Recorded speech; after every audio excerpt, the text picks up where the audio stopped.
All right, guys, today we're going to be solving a system of equations using the elimination method. I'm going to go through a lot of the math quickly because I want to focus on the key aspects of using the elimination method. First thing I want to point out is you notice how our equations are stacked. I know usually we do them side by side, but you can see we're going to be canceling some things out and adding, subtracting, so it becomes a lot easier. It would be like doing this problem this way. I'm sure many of you could get it, but it's a little more difficult to see. However, when you rewrite it and do 34 take away 13 like this, it's very easy to see. 4 take away 3 is 1, 3 take away 1 is 2, and so you get your answer of 21. So instead of going side by side, it's going to be easier to stack your equations using the elimination method. And when you're eliminating, just like it sounds, you're trying to eliminate something. So you notice we have two variables, just like we do in any system. We have x's and we have y's, and we want to eliminate one of them so that we have only one variable left, and then we can solve one variable. It's a little bit harder to solve when you have two unknown variables. So you can see again, if we're going to eliminate one, it would make sense to eliminate the x's because we have a positive 4 and a negative 4x.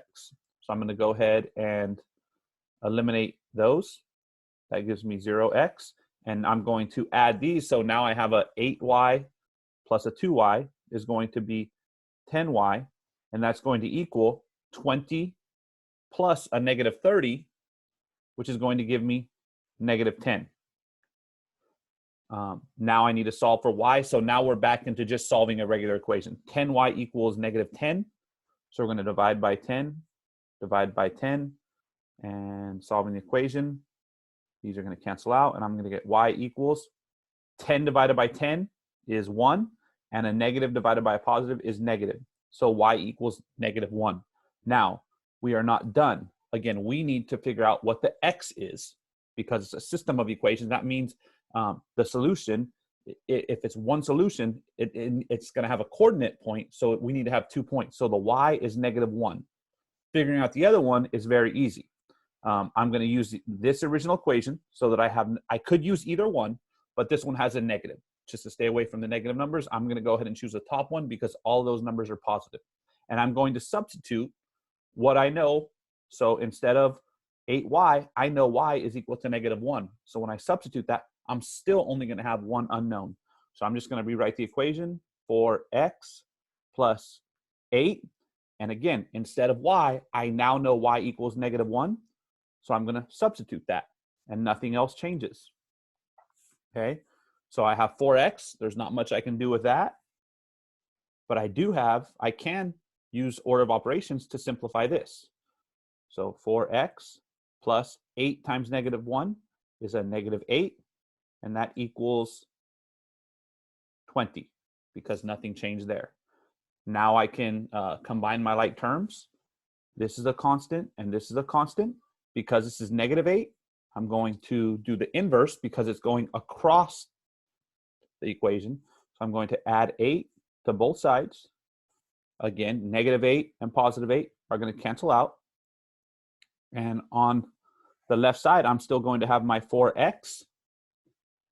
And on the right side, I'm going to have 20 plus 8, which is 28. Now again, 4x equals 28. I don't want to know 4x's. I want to know what 1x is. So I'm going to divide by 4. I'm going to find the unit rate. 4 divided by 4 is x. 28 divided by 4 is 7. So the point that these two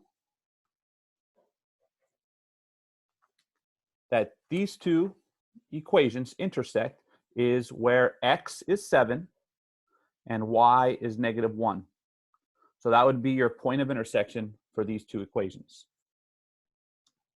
Now, I'm going to show you that it doesn't matter which variable you eliminate. I could have eliminated the y's.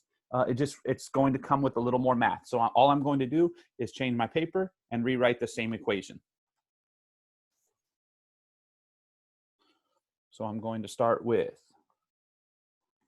4x plus 8y equals 20 and do negative 4x plus 2y equals negative 30.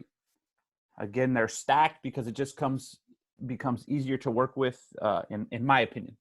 And again, we need to eliminate something because it's called the elimination method. We eliminated x last time, so we're going to eliminate y this time to show you that it works both ways. Now, again, you notice last time the 4 was positive and this was negative, so they eliminated very easily. This time we have a little bit of work to do. So I need to get this 8 to a -2 so it to eliminate, or I need to get this 2 to a -8 so this one can eliminate. So what I'm going to do is I'm going to multiply all of this by -4, because when I multiply -4 times 2, it's going to be -8y. -4 times -4 is going to be 16x. And -30 times -4 is going to be a positive 120. So now I have a new equation. I just need to rewrite this equation and bring it down. So 4x plus 8y equals 20. Again, I didn't do anything to change it. This is the original equation. All I did was multiply everything in this equation by -4. And that's how I got 16x plus -8y equals 120. And now again, because it's stacked, you can see very easily that the y's cancel out. So when the y's cancel out, I have what's left on my left side is 16x plus 4x for a total of 20x.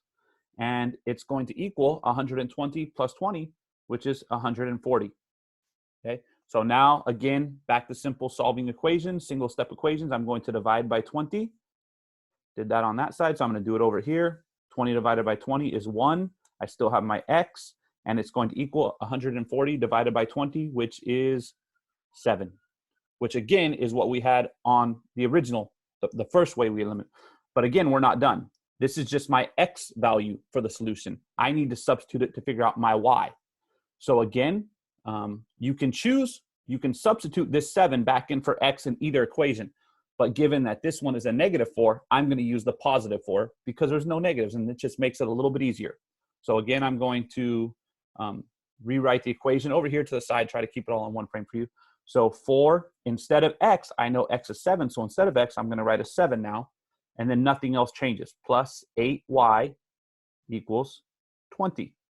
Now I can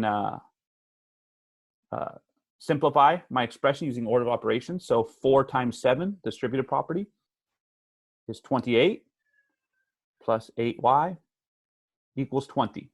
And again, I need to combine my like terms. They are on opposite sides of the equation, so I'm going to have to use inverse operations. So this is a positive 28, so I'm going to subtract 28 from both sides. Okay, these are going to cancel out. On the left side, I'm going to have 8y. And now on the right side, be careful with this. I started at 20. I need to subtract 28.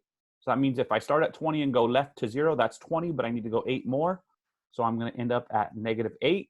And again, 8y, I don't care about what 8y is. I want to know the unit rate. I want to know what 1y is.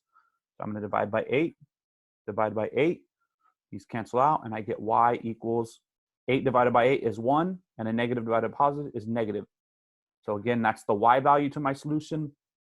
So the x is 7, the y is -1, and you'll notice that is the same thing that we got. Both methods, eliminating the x and eliminating the y. Sorry, I'm trying to get this all in the same. Again, I went through it pretty quickly. You can go back, pause it, take notes. If you have any questions, call us, email us, and good luck, guys.